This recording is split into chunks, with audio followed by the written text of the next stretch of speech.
Live from the 4 Aces Studios, 4 Aces Presents brings to you West Coast Bias.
All right, guys, keep your eyes open, ears open. This is an NSFW show, so be sure to keep the volume down if you're sitting in front of your chair.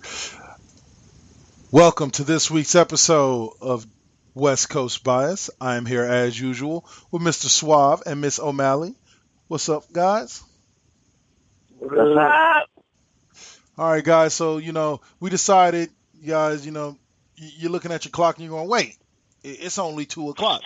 Why do I have West Coast Bias already? And I'm here to tell you that we decided to go easy on everybody this week, go on an hour early, so that way we can sit in front of our televisions and enjoy Super Bowl 50 live from Santa Clara, California, at 3:30, just like the rest of you out there in the listening public.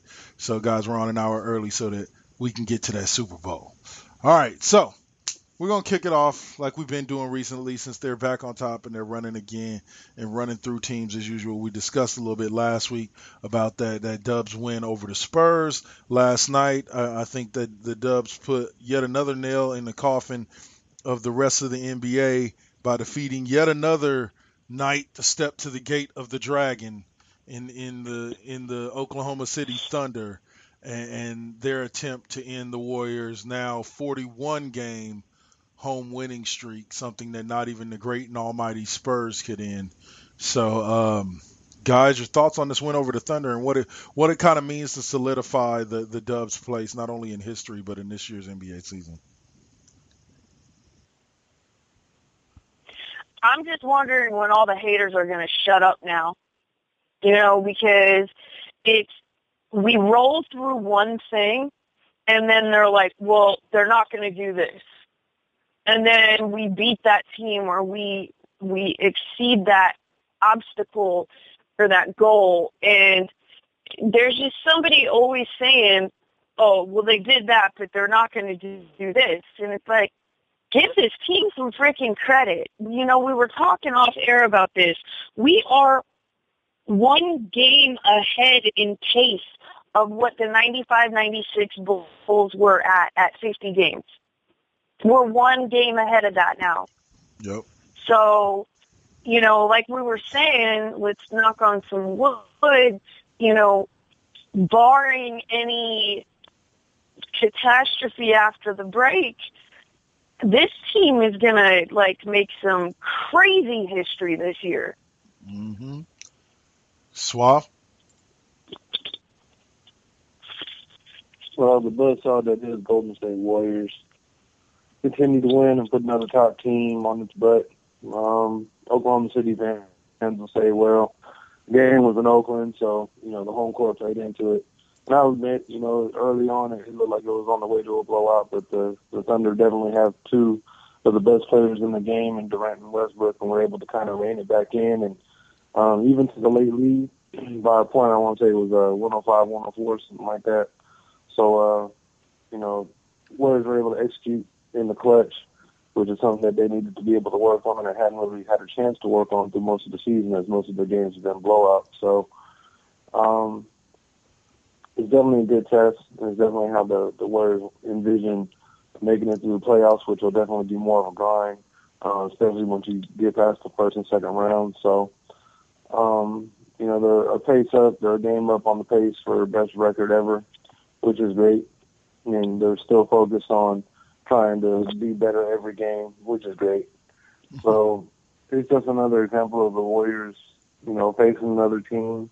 I believe this is 41 straight victories at home, which is a great accomplishment and a staggering feat, and really good for the fans that get to go to Oracle for the next couple of seasons before the move. And you know, it's just an all-around good victory. For sure. You know, Steph Curry, to me, cemented his foot even deeper in the MVP race and winning his second straight MVP just because of the fact that, hey, like I've heard said plenty of times, and it's the dead truth, somehow after an MVP season, Steph Curry went out and got better. But at the end of the day, Steph has been showing consistently that not only is he better, but he helps continue to make this team better. Not all of the credit goes to Steph. Don't get me wrong.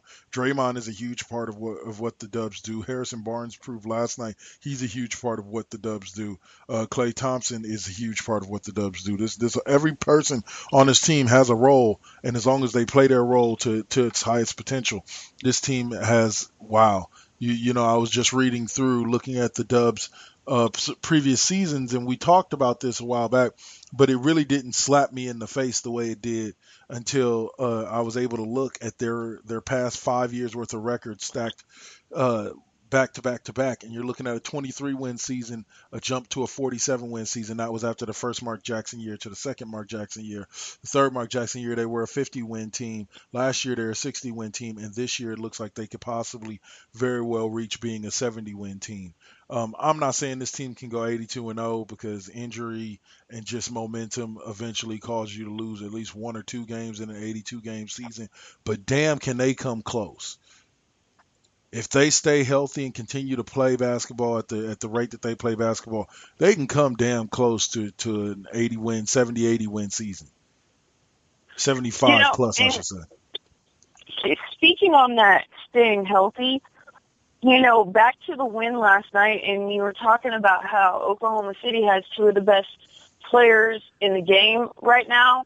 I would like to, again, bring up the fact, because people, just like the whole with, you know, Cleveland, well, if we'd all been healthy, and people had talked last season, well, you know, about Oklahoma City, and if they had been healthy, well, looks like we beat a full team last night. So, you know, all of this excuses, I'm just, you know, I'm really proud. I'm proud, though, that it's almost like it's motivation for them. Mm-hmm. The level of disrespect that's serviced to them throughout the year from not only the media, but from not only from the media, but from as well their own peers. The Warriors have a chip on their shoulder and a well-deserved chip on their shoulder. It's kind of like the Carolina Panthers of this year. You know, getting to that Super Bowl talk. You know, everybody got on them about, you know, that they weren't as good of a team when they were 8-0, 9-0, 10-0. This team wasn't as good of a team as its record dictated, and that you needed to watch out because the Panthers will falter at some point. Well, here we stand in the Super Bowl, and they have not faltered yet. People have been saying the same thing about the Dubs all season long. Don't worry, this Dubs team will fall off. They'll fall off against the Spurs. They'll fall off against the Cavs. They'll fall off against the Bulls. They'll fall off against the Heat. They'll fall off against the Rockets. Should I keep going with the name of slaughtered demons that have been sent to the... Do we have to add some China and European teams in there too? I mean, the U.S. Olympic team. I mean, come on now. It's like also, you know, like you were talking about Carolina. It's like Aaron Rodgers. You know, Aaron Rodgers has played with a chip on his shoulder since the draft. Yeah. You know, and look what it's done for him. You know, I know for me personally in my life, when someone tells me I can't do something, well, when they tell me I can't do something, I'm going to do it. One, I mean, especially depending on like, oh, you can't go out. Okay, yeah, I'm going out. But, like, Yeah. when somebody doesn't believe in me, when they say I can't do something or something is impossible, that is just motivation to me. I look at them and I'm like, watch me. So, and a lot of people do work that way. Some people don't. Some people just take the negativity and just like, Run with okay, it. people say I can't do it and whatever, I'm just going to believe them. And no, it's I think two types of people, the people that do that and then the people that use the hate and the naysaying and all of that is motivation. Mm-hmm. Because I'll be damned if I'm going to let you be right. I'll be damned if I let you see me fail. No, not going to happen. What I'm going to do is I'm going to prove you wrong. I'm going to show you that, we're not just, it's like they're proving right now that last season wasn't just a fluke. Yep. And it should definitely be proved because they have consistently, over the last several years, consistently gotten better. And with as good as they were last season, who would have thought, how can a team get better than that? Well, they came in and they showed you how a team could get better than that. And I wouldn't be surprised if next season they come in and get even better. Mm-hmm. So, it's motivation, honestly. Because one day Hater. these people go and learn. Mm-hmm. Haters feed you fuel, and the Dubs have been fueled up and gassed up. So, but we know what the Dubs are gonna do. We'll check back in on them next week. Right now, we're gonna open up discussions about the Hall of Fame. Hall of Fame class 2016 got announced last night. One of the biggest. We'll start here. And this strikes up the conversation, the same conversation that we've had about the Baseball Hall of Fame. Should antics get in the way of statistics? Suave, going ahead and kick us off. Thoughts on Terrell Owens, who easily has the statistics that he should be getting into the Hall of Fame, even on the first ballot, but is obviously being held back by a lot of his in the locker room issues. Should that be a factor in getting into the Hall of Fame? Suave. Well, first off, let me say that this was an embarrassment. I'm just going to say it. If Randy Moss makes it in on the first ballot, with T.O. having numbers that are better or just as good as Randy Moss, who I consider the best of his era, then there's definitely something wrong with how they view T.O. because Randy Moss's antics on the field and off the field were just as gregarious. T.O. is a special talent, and while it took him a number of years to become the T.O. that we saw in the later years, it still doesn't truly express how great of a talent the wide receiver Terrell Owens was. He came from basically poverty and got himself into college through his athletic ability, got drafted by the 49ers. There were questions in the first couple of seasons, but he was able to continue to get better. He was always working on his craft. The annex started the show right before he left San Francisco. And, it's really kind of a shame that a player of his caliber is held out of the Hall of Fame when his numbers say that he should be in hands down. I mean, there is the question, okay, well, yeah, he was never able to win a Super Bowl.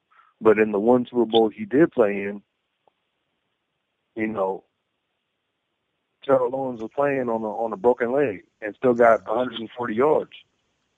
Those are the type of earmark moments that usually get players into the Hall of Fame. So I thought that was a real travesty. I'm hoping that he gets in on the next vote. I know they only, I guess there's only a certain number of people that they can allow in at a time, and there were people already in front of T.O., so I can accept that to an extent. I just hope he doesn't have to wait as long as Chris Carter, Tim Brown, and a litany of other wide receivers that have been held back because the voters have taken their time getting in players at other positions that they felt were due. So maybe the restriction itself needs to be let go, so that way we can get to the point where, it doesn't matter what year, a first ballot Hall of Famer is a first ballot Hall of Famer, and he shouldn't be held back because other players have been held back in previous years, so they feel it's okay knowing he'll get in another year or two. Something just reeks about that. For sure. OMalley, any thoughts? Well, I think this year kind of just proves what a freaking joke and what a bunch of bullshit all of this Hall of Fame shit is at this point. It's getting worse and worse because, let's be honest, it took Ken Stabler dying to get into the Hall of Fame. We know that that's true.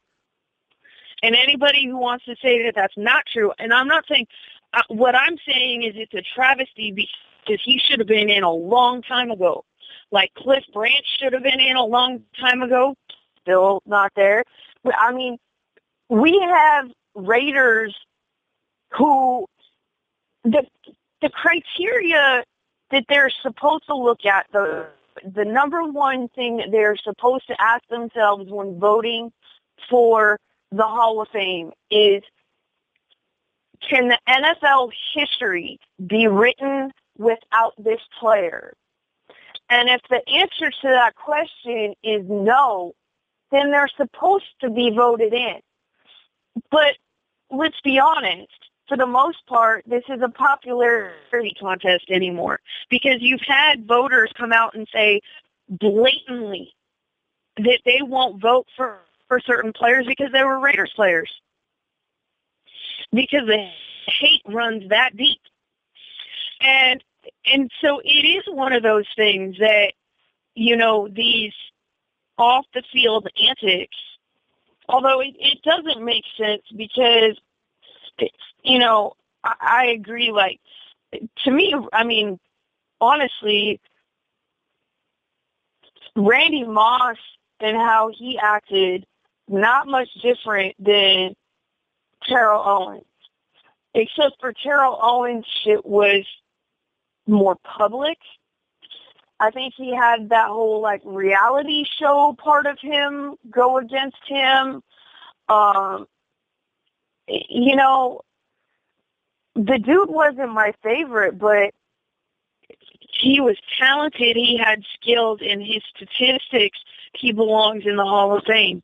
But look how long it took Tim Brown to get into the Hall of Fame. Yeah, no shit. And I mean, that was a travesty. There are players and people, players, coaches, players who then become coaches who have paved the way. They make this, they're making this big, huge deal about, Carolina's coach and, him being a Latino coach and how he's, making the way. Well, correct me if I'm wrong, but wasn't the first one to really do that a coach for the Raiders? Someone who has yet to be inducted into the Hall of Fame. Someone who the history of the NFL cannot be written without.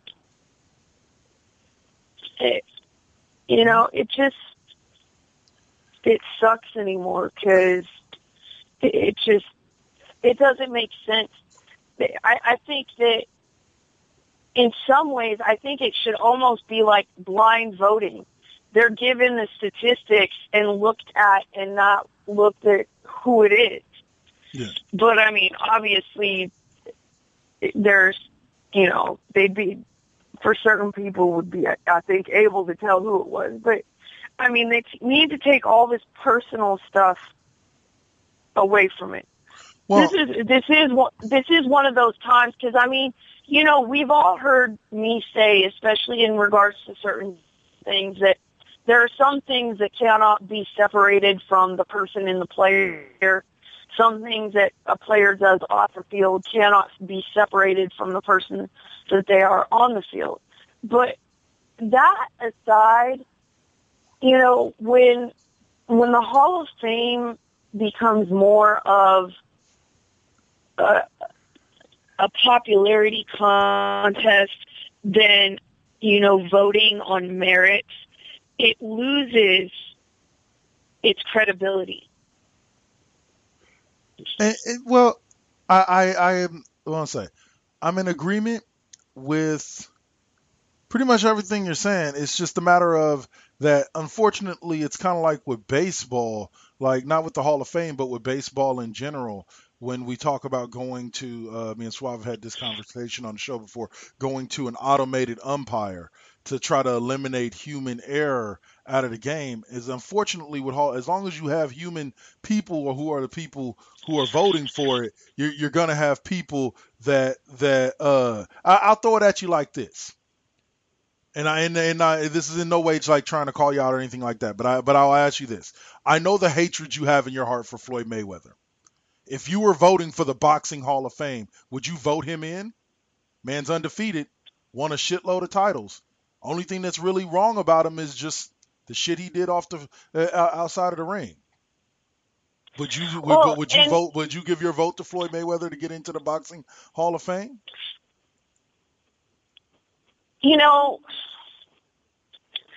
There's a strong part of me that says yes, and a strong part of me that says no. Okay. And this falls into exactly what I just said, because this is in that category for me of what cannot be separated. But however, if we are just voting on merit, and when I say this, I'm still going to stand firmly behind. I laugh at the people that say that he's the greatest of all time. Yeah. I will give that he's probably the greatest defensive boxer of all time. Yeah. But when I think of greatest boxer of all time, he's probably not even in my top 5. And that's understandable. But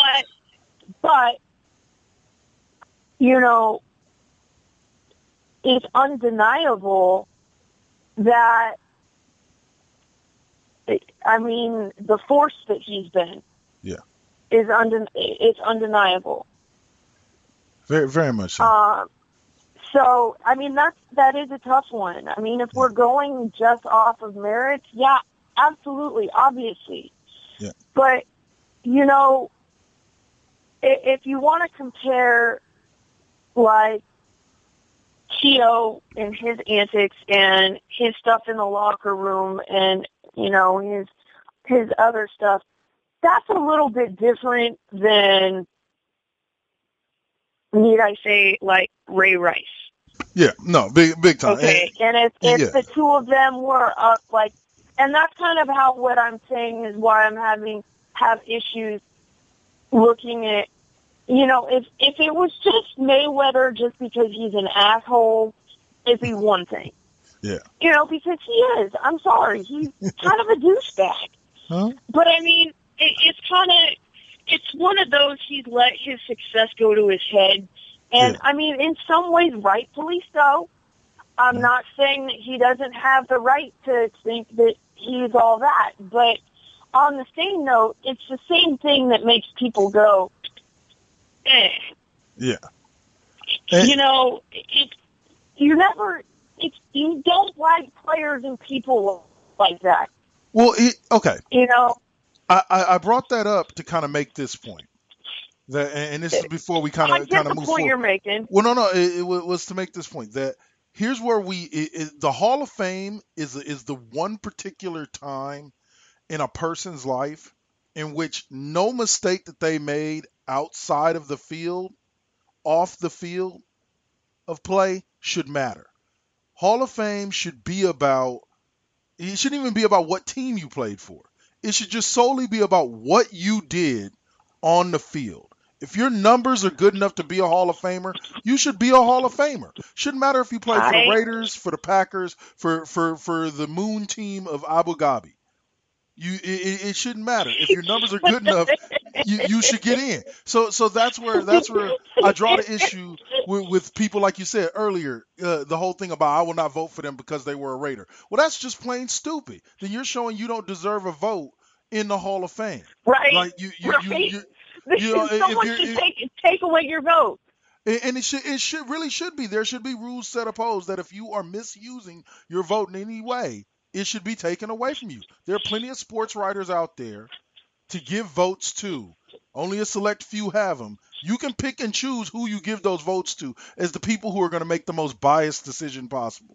Because I do agree with Yeah. you that there are just stupid reasons why people are kept out of the Hall of Fame, i.e., Major League Baseball and the whole steroid era thing. It really is just retarded that they throw such a fit about this and are blocking so many players whose numbers deserve them to be in there, but are not in there solely because of this stigma.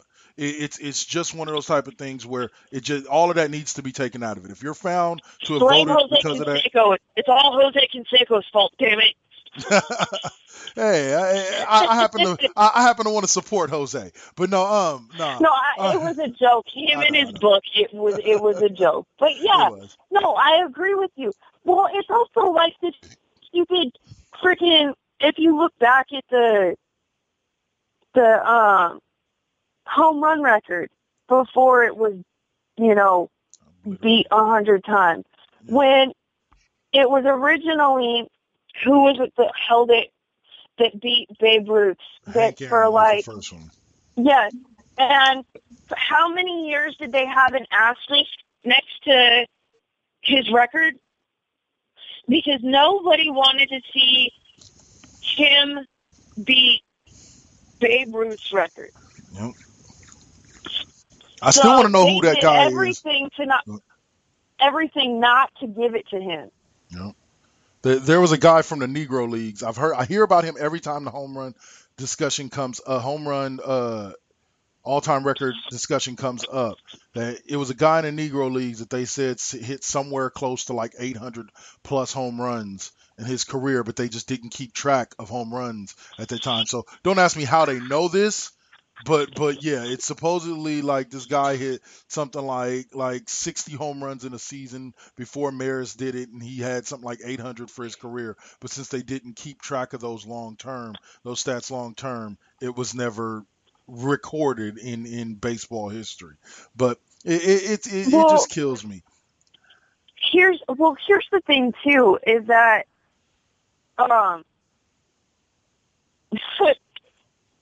Hank Aaron himself said he'd want to see anyone else but Barry Bonds beat his record.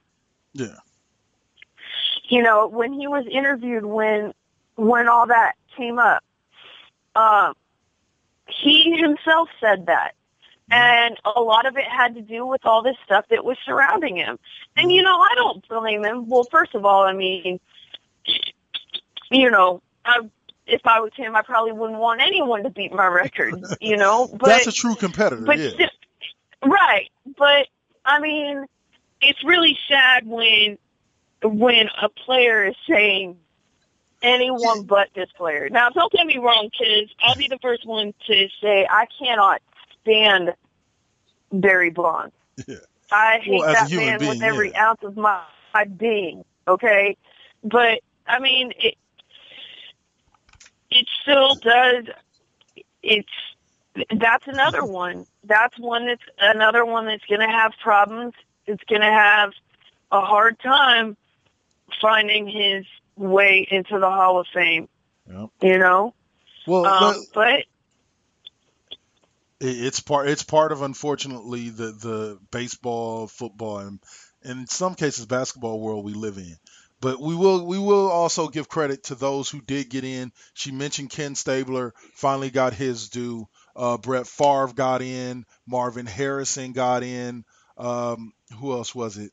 Trying to think of some of the other names. some of the other big names that got in. Let's see, Orlando Pace. This is what's blowing my mind is these are guys from like my childhood generation of watching football that are now being inducted into the Hall of Fame, which means I'm as old as I think I am. Let's see, Kevin Green got in, Tony Dungy inducted. Like we talked about, Ken Stabler, one that warms my heart because this man deserved to be in a long time ago, just like Kenny Stabler, and they were denying him for various reasons. Eddie DeBartolo Jr. finally made it in. Dick Stanfill, don't know who he is, but he got in on the senior. I mean, senior if Eddie DeBartolo Jr. can make it in, come on now, folks. Come on. Hey. I mean, DB was considered one of the best owners in football when he was an owner. Like, yeah, he did some shady shit on the side, but no, but that's what I'm saying though. Yeah, is that yeah. Come on, if he can finally get in now, can we like do something about all of this hate and whatever is going on with? I don't know. It's insane to me that we're still living in this era of, I mean, discrimination in one way or another, really, because take positions of power and whether it's the team, whether it's the and you know, some of these, I think it's these sports writers, they're all freaking jealous that they couldn't have been where these players and these coaches and whoever are, and they're going to, what little authority they have to, you know, be all big and high and mighty. Yeah. Well, Suave, before we take this first commercial break and get into these opinion pieces, you got any words about this year's Hall of Fame class? Oh, we seem to have lost Suave there. I'm almost trying to call him back in here. Give me just a second. That was fun there. What you do? Hang up on him? No, it did it on its own. Hold on. You have been fired. Suave has been dropped from the lineup, and he didn't even know it. Well, let's see. Let's bring him on back in.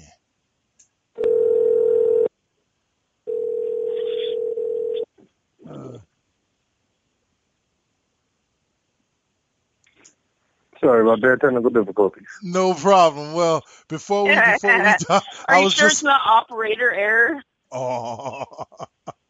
I'll take that. Well, before we dive in to the opinion pieces, Suave, you got any thoughts on this year's Hall of Fame class? It's a good class. It's missing some people, but I guess they only have a certain amount of people they can let in. So you're happy for the ones that got in and wondering how others got left off. Any thoughts on Mr. Kenny Stabler finally getting his due?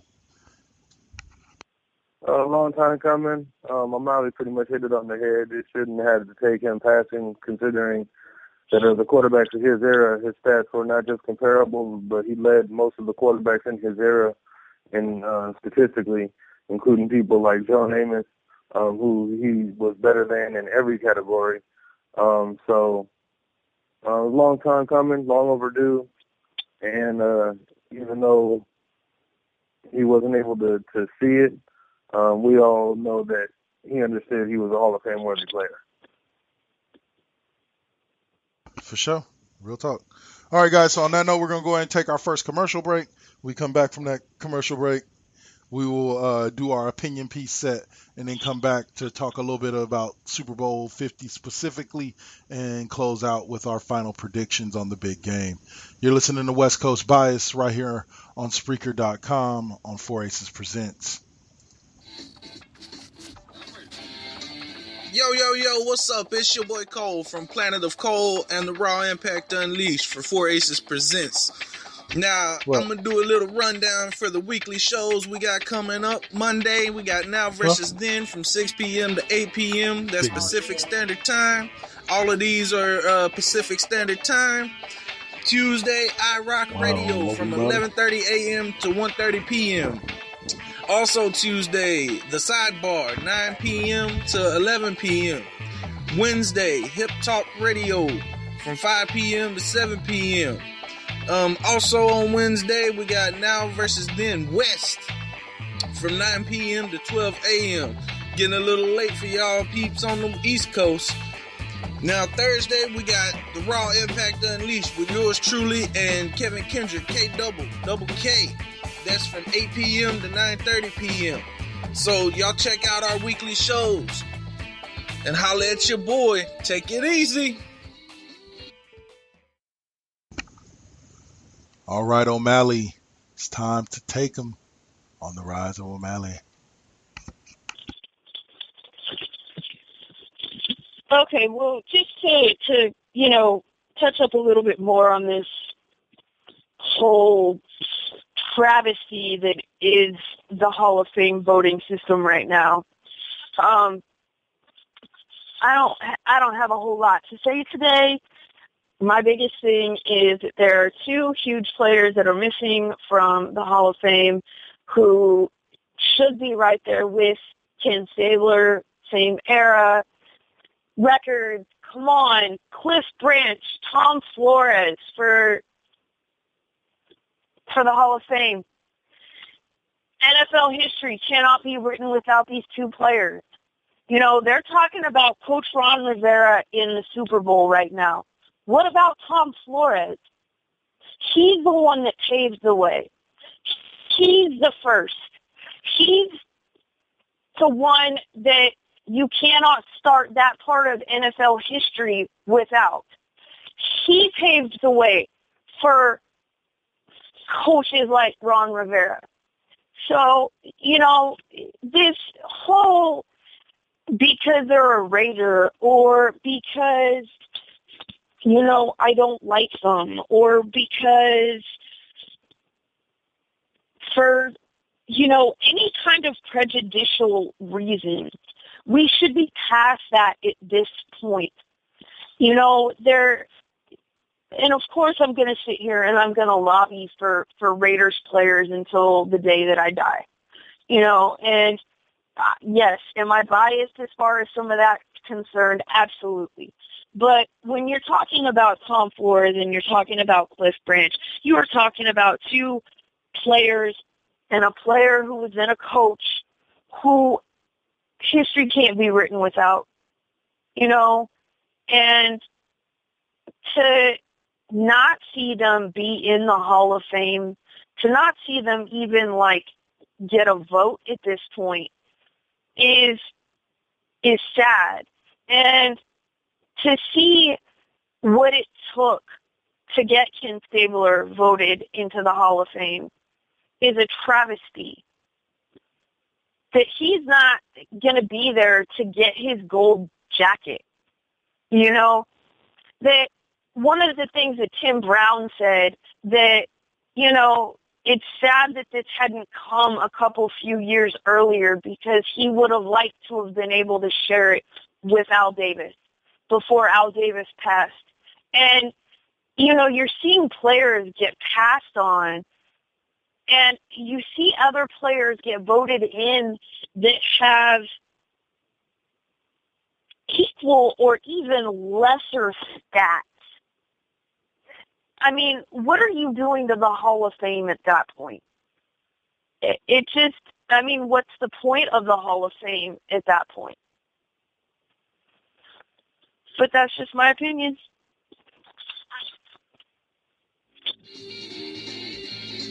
Yo, what's up? It's your boy Cole from the Raw Impact Unleashed and Planet of Cole.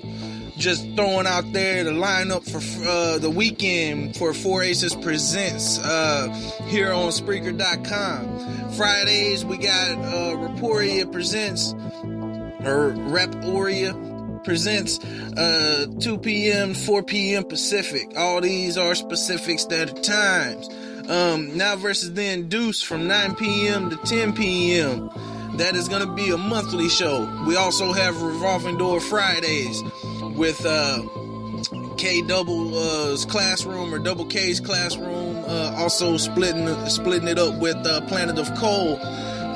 Those shows are from 8 p.m. to 9 p.m. Saturday we got WTF from 5 p.m. to 6 p.m.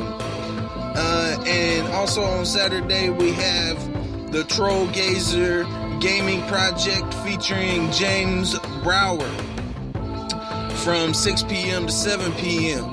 And on Sunday, we cap off the week with West Coast Bias from 3 p.m. to 4:30 p.m. And remember, all these are Pacific Standard Time. So check all these shows out and holla at your boy. Y'all take it easy.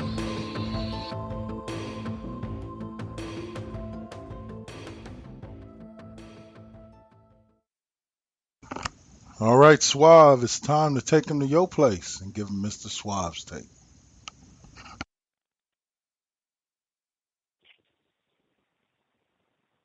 All right. Well, so many topics to choose from. I don't even know where to really begin.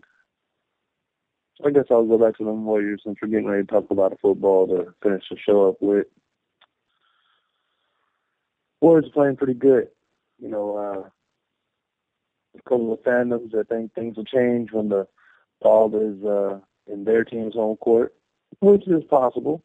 You know, that's one of the final steps that this team has to show it can do is beat the good teams or their peers on their own floor.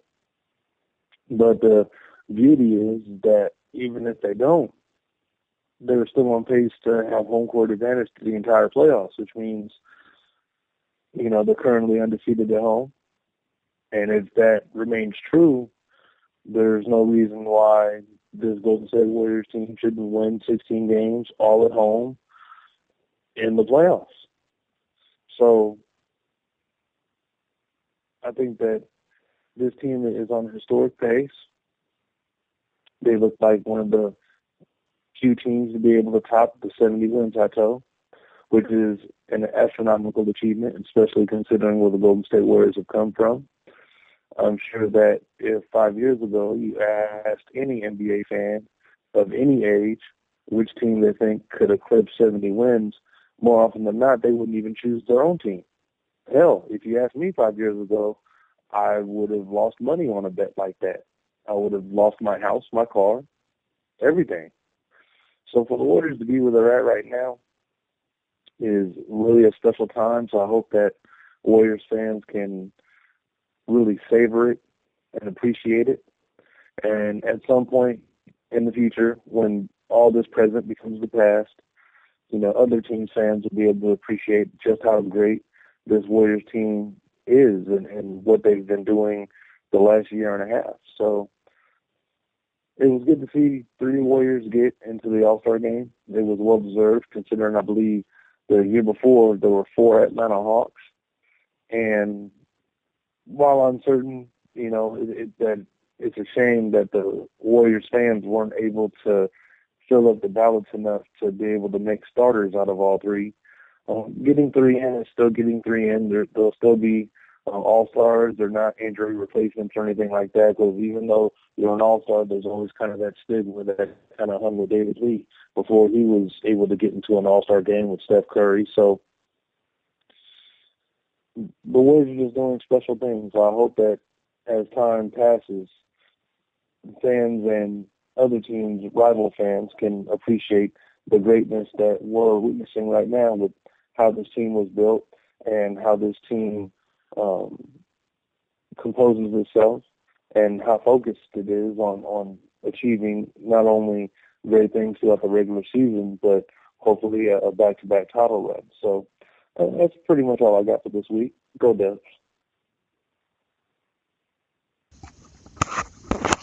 All right, guys, and now I'm going to fill you in a little bit on just the 4 Aces Network coming up this week. This week, Revolving Door Fridays will consist of Planet of Coal, so be sure to listen in for a look for that at 8 o'clock at its normal launch time. We will have the Raw Impact Unleashed, in which this week we should be interviewing Beatrice Domino, one of the premier female wrestlers on the independent circuit in California right now. So be sure to listen in for that. And then on Sunday, we'll be back to discuss Super Bowl and more, and the NBA All-Star Game, as that'll be taking place next weekend on Valentine's Day. Anyway, all right, guys. So we're going to go on ahead now and get back into that football talk. Guys, we kind of went over a little bit about both teams last week as we were running through the statistics. We look at this team. I'll say it like this: we'll kind of dive into the Super Bowl like this. We'll break it down section by section. You guys give me who you think has the advantage and why. We'll start with defense. Suave, who has the advantage and why on the defensive side of the ball? This is going to make a lot of Broncos fans a little upset. The Broncos statistically had the top-ranked defense this year, if I'm not mistaken, and the Panthers, I believe, were top 5 or borderline top 5. They're right there. I want to say they were ranked 6th overall. But I'm going to give the advantage to the Panthers, and the reason being is because of the quarterback that they're facing and his physical limitations. All right, OMalley. I think the Broncos are going to get run through. I think Carolina's going to go out there and they're going to make a statement. And, I mean, that's basically about it. I think Cam is going to have his way with that defense. And I think Carolina's defense is going to have their way with Peyton. And I hate to say that because, I mean, you can't not like Peyton Manning. I mean, I hate the Broncos with a passion. I mean, obviously that's like, it comes with the territory of being a Raiders fan, But it's Peyton Manning. Yeah. He's an all-around good dude.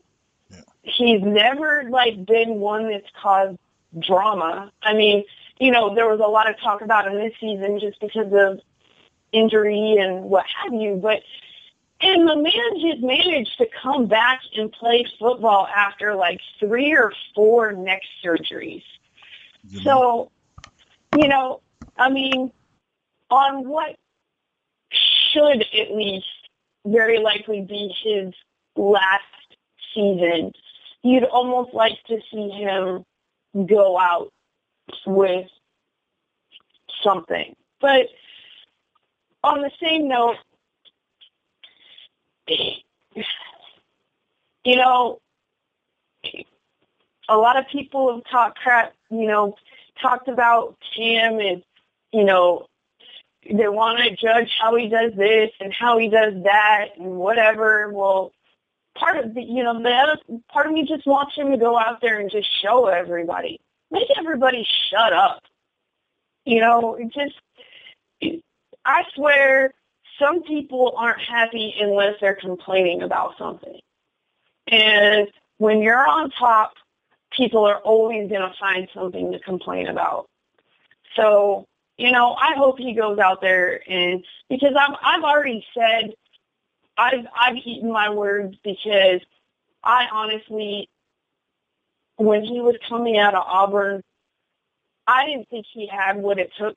I didn't think he would, well, not that he didn't have what it took, but I didn't think he was really going to do anything in the NFL.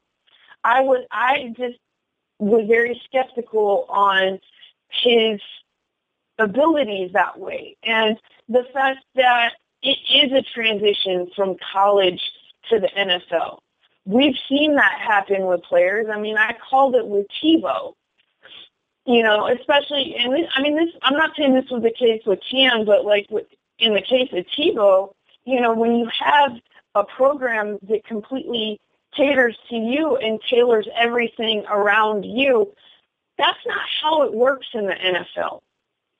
Especially when you're drafted. Oftentimes you're drafted into a program that's already set, but especially if you're going high, you're also going into a program that's having some problems. So I'll give it to Cam. I'm one that I can admit when I'm wrong about most things. And I hope that he really just goes out there and really just shows everybody and gives away a bunch of footballs to a bunch of cool-ass little kids. Yeah, big time. Whose parents pay thousands of dollars for them to be at the games. Yeah, true, huh? I hope that football's worth it. Yay! Right. No. Oh man. No shit. All right, so we'll move on. I can't believe what these people are paying for these tickets. We'll move on to the specifics of the defense. O'Malley, you can go ahead and kick us off. Better defensive backs, Broncos or Panthers? Oh, that's a tough one. Honestly, that I'd probably have to say the Broncos. Yeah. Talib and them boys they got the veteran experience. You can't, I mean, I hate to say Broncos anything, but I mean, you got to give credit where credit's due. Really. Very true. Suave, your thoughts? Well, the Broncos have the better cornerback, but I think the better grouping is Carolina. Okay. As a whole. And why is that? Keith Talib has shown himself to be a shutdown corner, but the kid for Carolina really came on this year and has really jumped on the scene as one of the best quarterbacks in the NFL as well. But I think his supporting cast of defensive backs are a notch better than the Broncos. All right, fair enough. Front seven. Who's got the better front seven, Suave? Again, the Broncos have the better name players. Von Miller's probably one of the best backers in football. Ware is probably one of the best down linemen.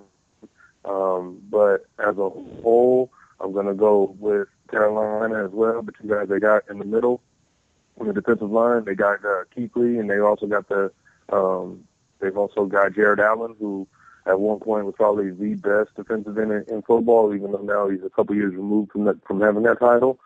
And then they also got that linebacker that broke his arm 2 weeks ago and is giving it a go. So I'm going to have to say that Carolina has the better front seven. O'Malley? I probably have to agree with Suave on that. And all I keep thinking, too, is in my head is, remember the video, did you all see the video of Curry when he was watching them screaming, Luke? Yeah. I think he's probably going to be doing a lot of that today. So I probably have to agree. Allen is playing hurt, and he is probably, on the backside of his career, but I'd say you put all of them together, and I really think I know that you hear a lot about Denver and Denver's defense, especially since I think that was one thing that they learned after losing the Super Bowl to Seattle, because Seattle's defense really put the shutdown on that game. And, I mean, they turned around and blew through money the next season, like trying to amp up their defense. So, I don't think that Carolina's defense gets enough credit, especially going into the Super Bowl, because I know as far as defense, that's all you keep hearing, Denver's defense, best defense in the NFL, blah, blah, blah, blah, blah, blah. Well, I don't think that because of Carolina's offense being what they are, I don't think that it's kind of like the Doves, because their offense is so amazing, they actually don't get as much credit for their defense as they really should. Mm-hmm. But I'm going to have to go, I agree, I'm going to have to go with Carolina. All right, here's the curveball question of the day. Who's got the better overall storyline coming into the Super Bowl? Cam Newton, the Panthers, bouncing back from a 7-8-1 season last year, in which they got bounced out, I believe, in the first round, to turn around and being 17-1, looking to go 18-1, or Peyton Manning, playing in what possibly could be his last game and looking to win one more Super Bowl and go out like the GM of the Broncos did, Mr. John Elway, with a win. So which is the better storyline? Suave, kick us off.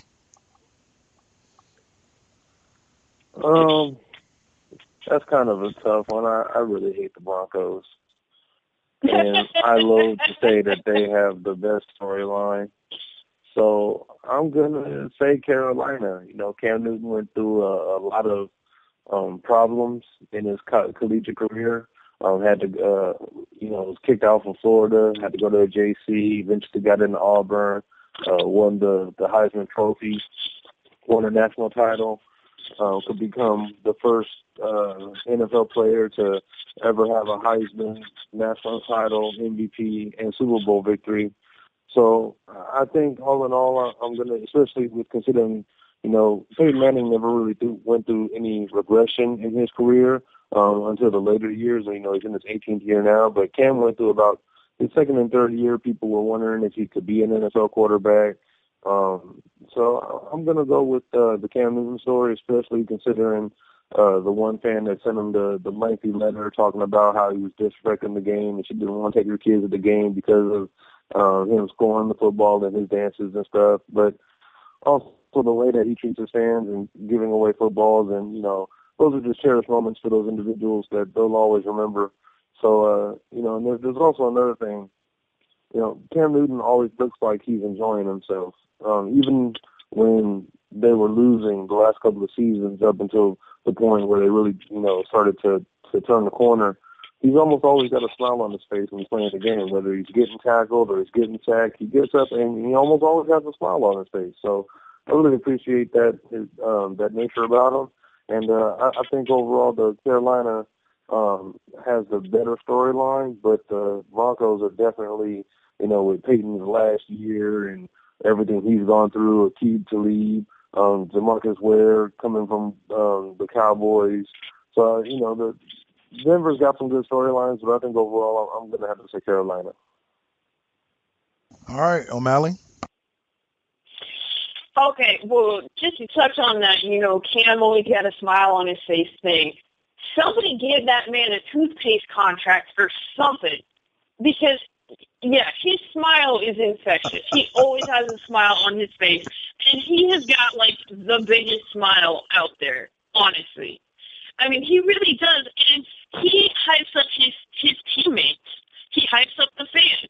He kind of, in that sense, the way he hypes them up, kind of reminds me a little bit of how Charles Woodson would always try to hype up the crowd and hype up his teammates and stuff.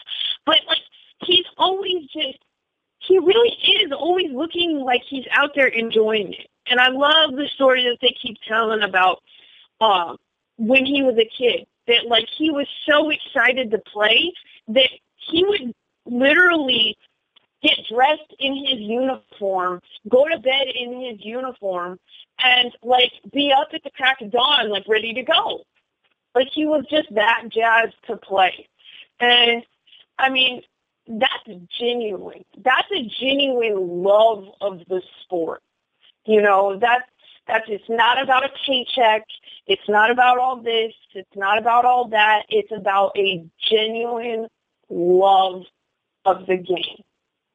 And honestly, with what he's been through and with what everybody has said and with all of that, honestly, he's got to have a love of the game to have that smile on his face all the time. It's hard to say who's got the better story at this point. Again, I agree. Being a Raiders fan, it's hard to say Broncos anything. I think that if Peyton had or would or whatever come out and say, yeah, this is my last season, and have it be a known fact that this is it, that's one thing. Yeah. Because that's a given then, because there still is this well, is Peyton going to come back or not? And, they asked Eli, and Eli's like, I don't know, but it's hard to imagine a league that my brother's not playing in it, and all of that, blah, blah, blah, whatever. So it's hard to say, but honestly, I think that the Panthers have more of the Cinderella story. Yeah. And so I think that has really something to be said for.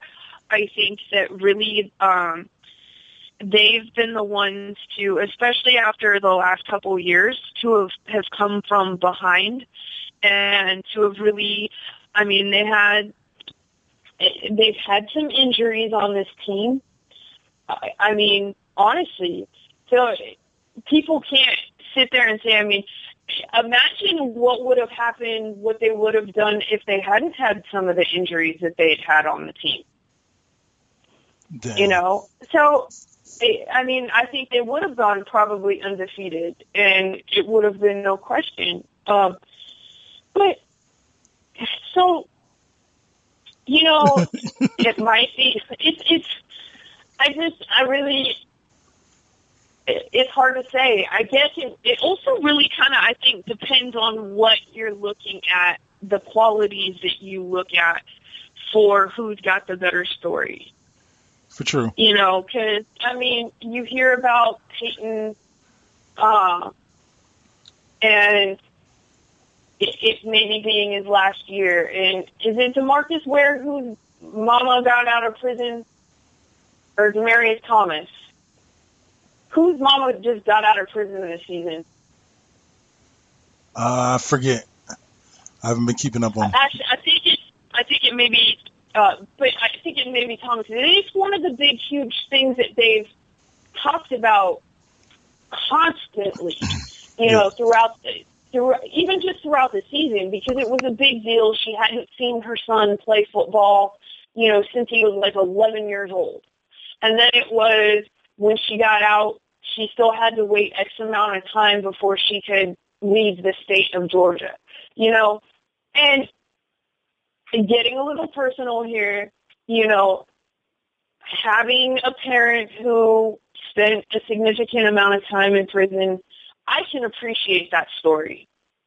I can understand what it must be like from both sides of that, for her side and his side, and that is an amazing story. And I know some people will be like, whatever,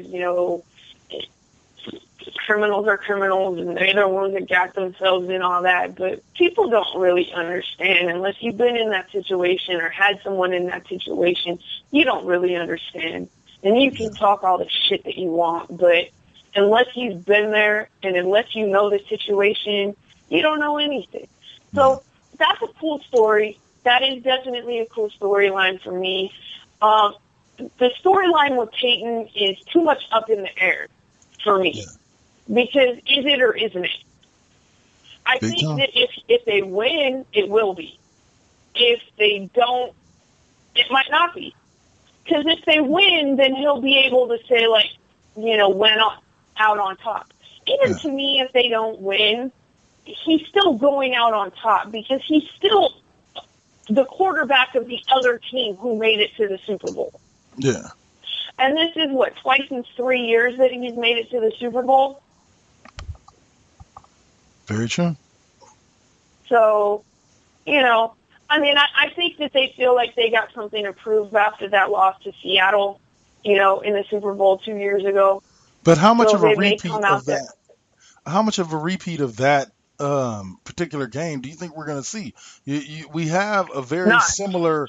We have a very similar matchup in the fact that the Panthers defense has come in red hot, beating some of the hottest offenses in football, and the Broncos come in with a solid D, the number one statistically ranked D, but an old quarterback who, if the Panthers do what the Panthers do and they get to him, it's going to be a long day for him, just like it was 2 years ago. Yeah, it's gonna. There very well may be some significant similarities in this, other than the fact that,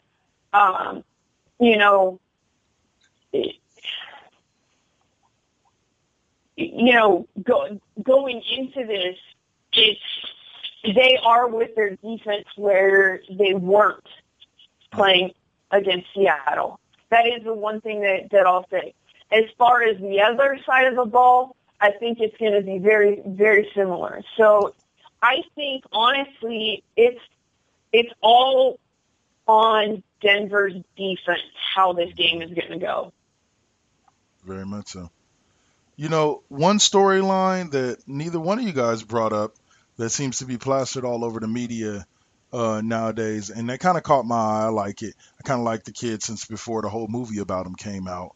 But the story of Michael Orr going into the Super Bowl produced one of the best memes I've seen. It wasn't necessarily super funny, but it was a pretty awesome meme. It took the scene from the Blind Side movie with Sandra Bullock. Where she's telling him, you see that quarterback over there, you protect him with everything you got, like he's your family. And it shows the frame with her saying, you see that quarterback over there, and then it shows a picture of Cam Newton, and it says, you protect him with all your heart, like he's your family. And I was like, that's pretty awesome. That's pretty freaking awesome. I did see that. That was definitely, and you're right. That is definitely, I mean, talk about one hell of a story. Talk about what that kid's been through. We touched on what Cam went through, but what Cam went through is on a different kind of level. His had to do more, almost, I would say, with character assassination. Yeah. Which, honestly, he did to himself.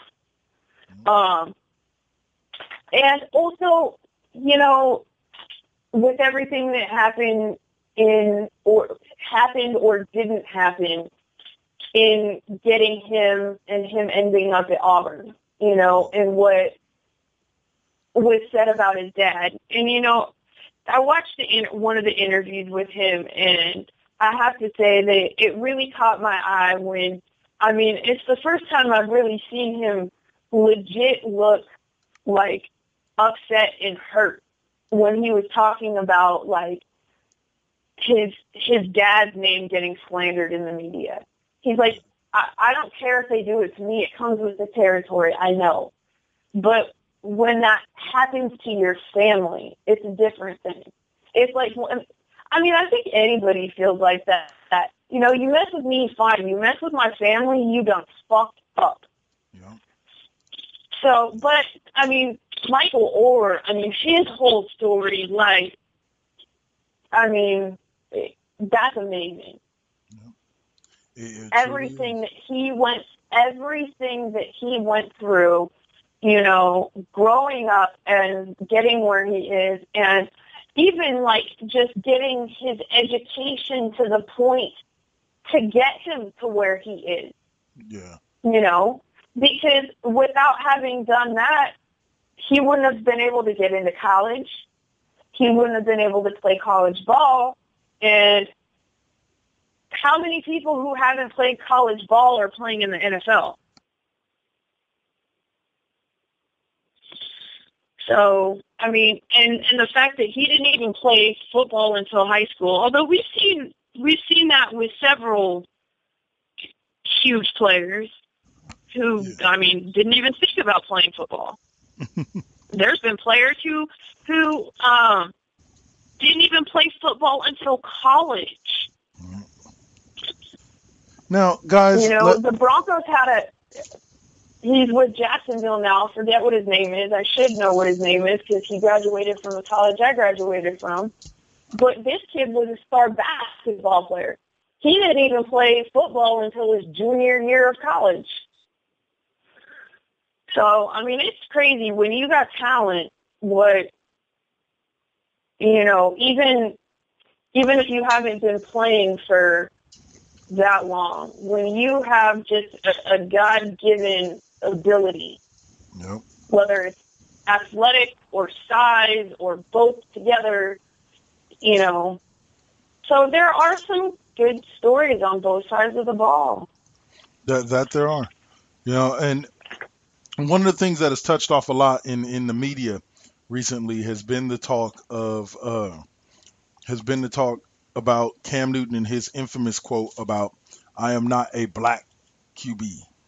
Or I am not an African American QB, or I don't know what he said. All I know is everybody's making a big deal about it. And to me, once I read the quote, it really didn't make much sense why they were making such a big deal about it. Well, you've heard him come out and explain what he meant by that, right? Because it's okay. Because it is one of those. It's one of those kind of almost taken out of context, or like, I know me, when I'm trying to talk about something, sometimes I don't articulate myself in the best way. Sometimes things come out in a manner that is not intended, or it's misunderstood. What he was trying to say is because they were trying to, and this is what he said. I watched this. They were trying to compare him to different African American quarterbacks in the past. Yeah. And what he meant was not, I'm not a black quarterback, or I'm not an African American quarterback. What he meant was basically, I'm Cam Newton, I'm me, I don't want to be compared to anybody else. And that he is a different type and different style of a quarterback, really, honestly, than we've ever seen. Honestly. Never seen. He's a freak of nature. Yeah. And that is really what he was meaning. And I mean, honestly, does anybody want to be pigeonholed into a little, don't look at just one part of me. Look at all of me. Right. And don't compare me to this person because, well, first of all, don't compare me to this person just because we have the same skin color. Right. Okay? And that's legit. I would think anybody would want that. Compare me on my merits. Compare me on what I've done. Compare me on what I've done to get here, not, what I look like compared to, someone else. Don't compare me to this person just because we have the same skin color. And that was really where he was going with that. Not that he's not proud to be African American, not any of that. Not any of where people really freaking took this to. Because I understand, people did take a complete left with this. And it's ridiculous. Because basically all he meant was, there's never been someone else like him. You can't compare him to any of the quarterbacks in the past, regardless of who they are or what their skin color is or what they've done. Because, yes, he's a freak of nature. There is no one like him. Okay, there are some athletic quarterbacks. There are some who run more than they throw the ball. But Cam is just this all-around freak of nature that could probably play offense, defense. I mean, he could probably be on special teams if he wanted or needed to be. Yep. He's just, that is Cam. All he really was meaning was just, one, don't compare me. And if you're going to compare me on my merits. And two, there hasn't been anyone to compare him to yet. And I can respect that. And I think how he was treated and where people came completely left with this is just ridiculous. It's just one of those, people are looking for something in anything.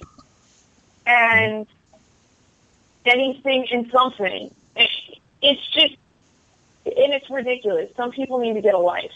That really. They do. Big time. Because it's really not that serious. It's just and there's mixed feelings on this. It's like the whole, the Kings pulled their shirts and their promotion that they were doing for the Chinese New Year. Yeah. Because Cousins came out and had this big, huge problem with it. And it's like, I was watching something, people were talking about it the other day, and you had people from the Asian community who were talking about it, and you had people from the African American community who were talking about it. You had skits being done about it on late night television. I mean, to the point where even people in the African American community said that the Kings made themselves look even worse by pulling the shit.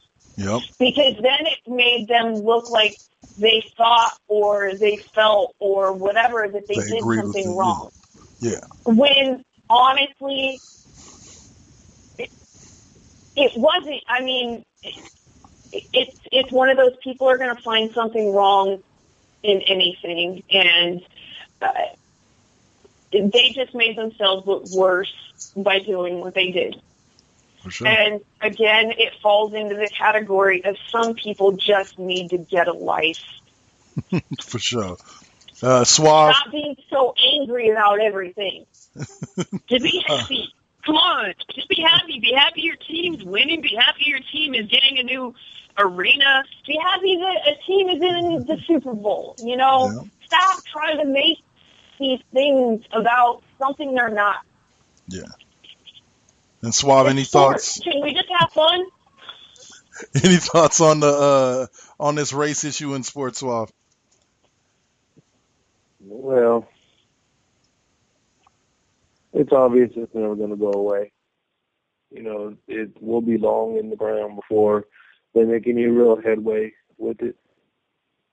And it may even be a generational type thing to where it's going to take many generations before we're able to really kind of cut it out. But even then, I don't think it'll fully ever disappear. That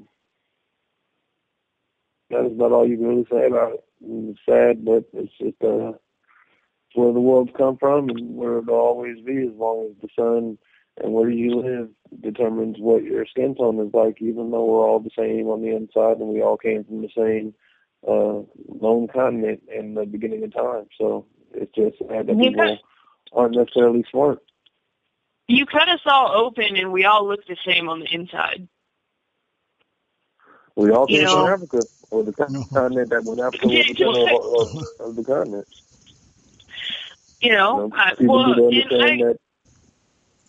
I agree, and it's sad. It's sad that I agree with you that I don't think it's something that's ever going to go away. You know, that's sad. Yeah. Well, okay, guys. So on that note, we'll close this out right before predictions with one last topic. Watching ESPN the other day, as I do every day. I see the little blurb grow. Like, it's 24/7 in my household. What are you talking about?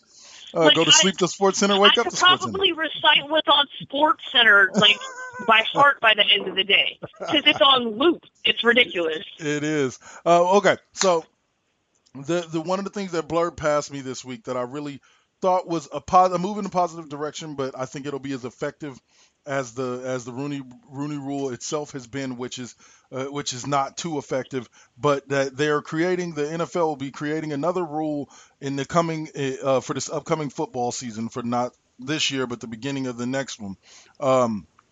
That there will basically be a Rooney Rule in place for assistant coaches, where all NFL teams, when hiring new assistant coaches, will have to interview at minimum one female candidate for the position. And that I don't know if it extends to coordinators, but I believe it's everything basically short of head coach, or maybe even possibly including head coach, but that they will have to at minimum interview a candidate. So it will open up some doors that maybe, if some candidates can get in the interview well, we'll start seeing more female position coaches and possibly even coordinators and assistant head coaches and head coaches in the future.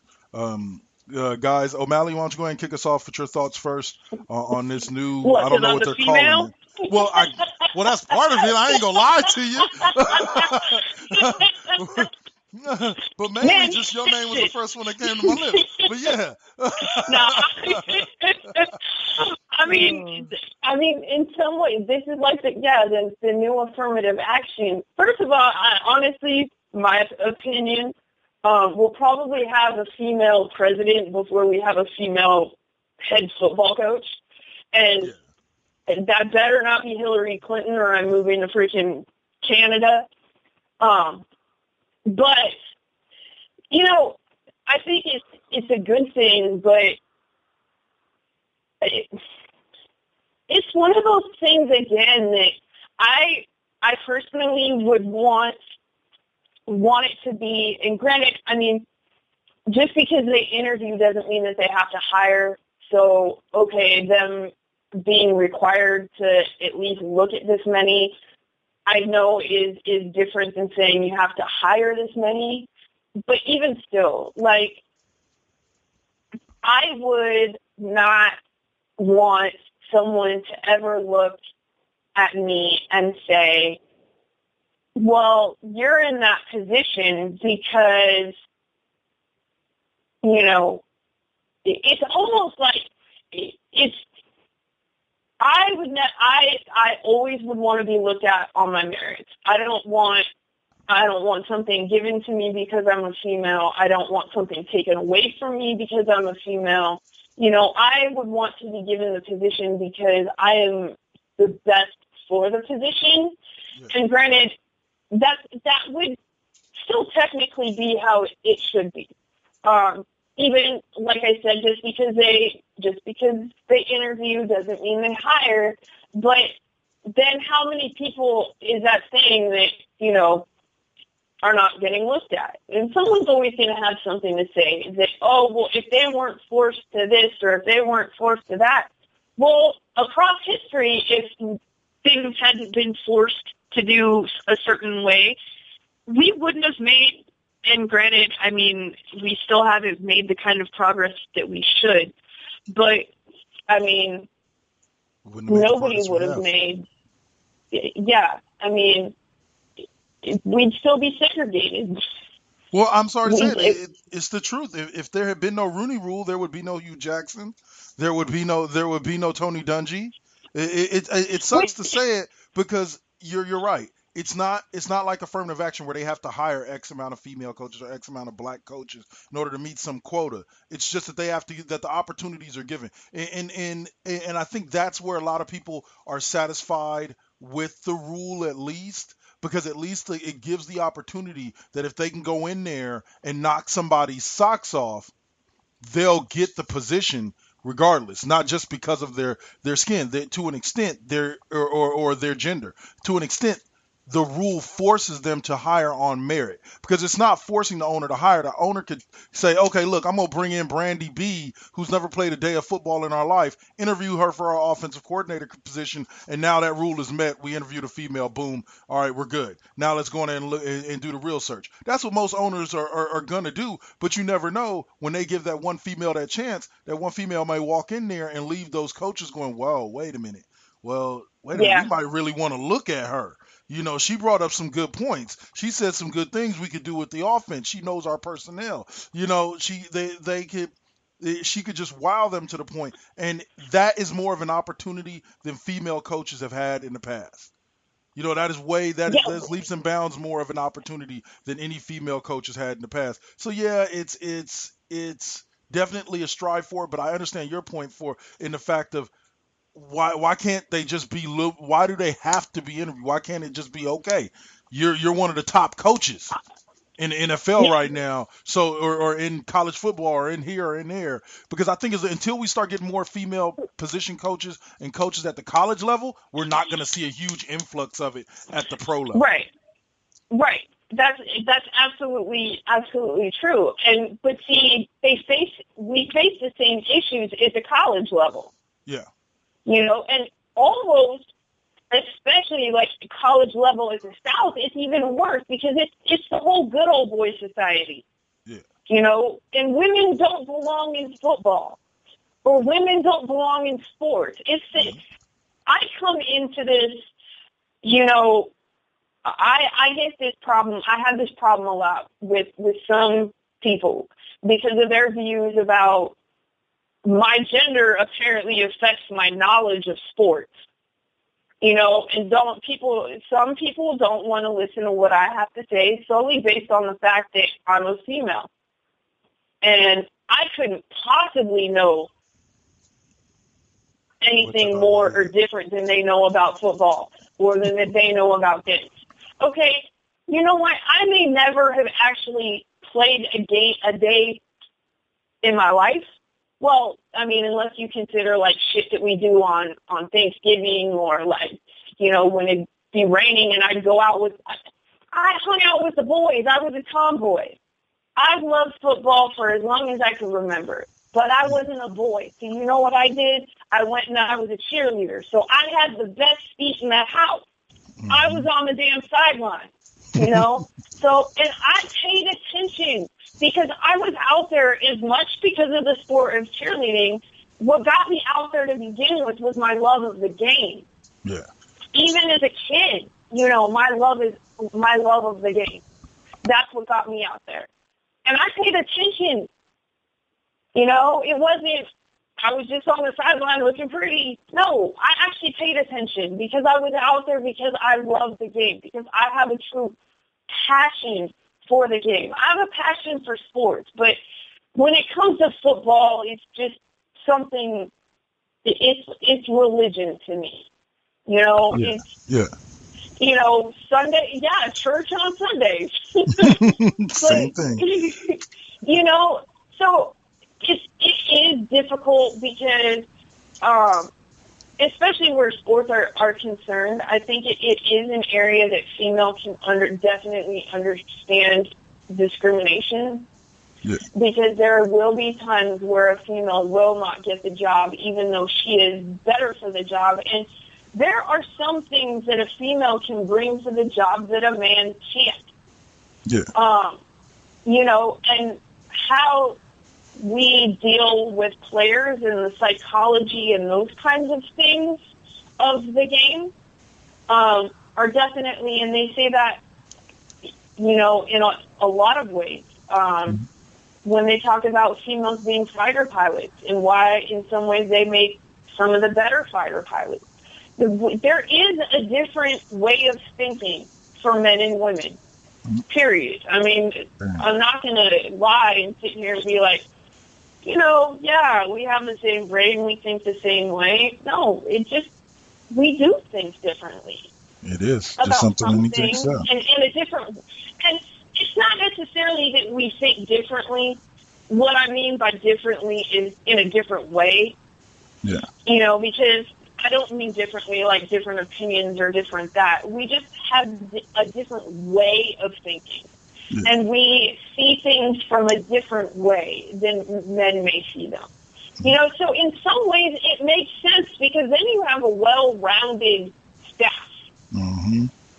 See things from all angles. You know, look at the Princess of Darkness. You know, look at what Al Davis did. Yeah.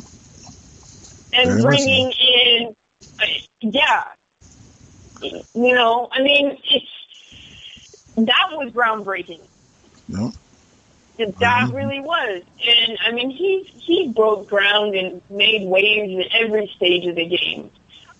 But, so it's one of those that, you're right, without it, I'm not sure that we'd even get the opportunity to be seen. But there is, because there's a lacking anyways, because there's a lacking at the college level. And I think that needs to be addressed. Because until there starts to really be a good product coming, you know, and a consistent product coming out of college, then, I mean, what does the NFL really have to go on?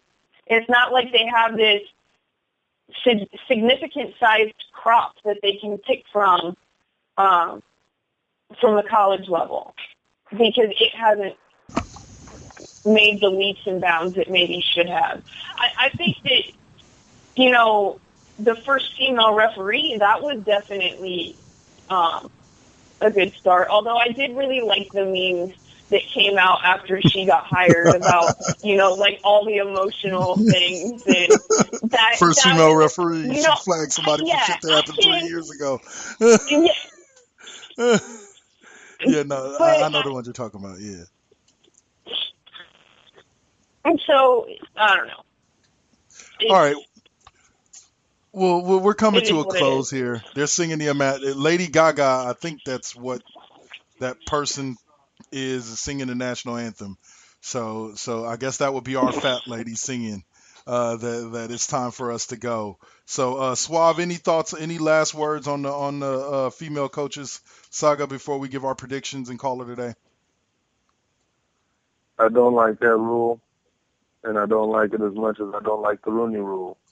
I hope we can get to a time in which the different sports leagues don't have to develop these kind of rules, and the people can be brought in and interviewed solely on the merits of what they've done in either the collegiate or professional level. It's just, the statement about where we are. I feel kind of bad for the black coaches that look to be hired at a position and understand that they're being given this opportunity, because usually more often than not it's only one or two people of color that get a chance to interview. And now it's going to be the same thing for women. And even if they have a good knowledge of what they're about and a good idea on how they would approach the job, really it's just going to be about trying to not get penalized for not following the rule. And honestly think that it's a step back in a way. But, not much time left. Super Bowl getting ready to start. So I'm ready for some football. There you go. So let's get to it, guys. Last thing before we call it a day. OMalley, kick us off with predictions and Carolina, final scores. And what's your I final think it's going to score? be a blowout. All right. Final score, I think it's going to be like 34-8. 34-8. There you go. Suave, your prediction? I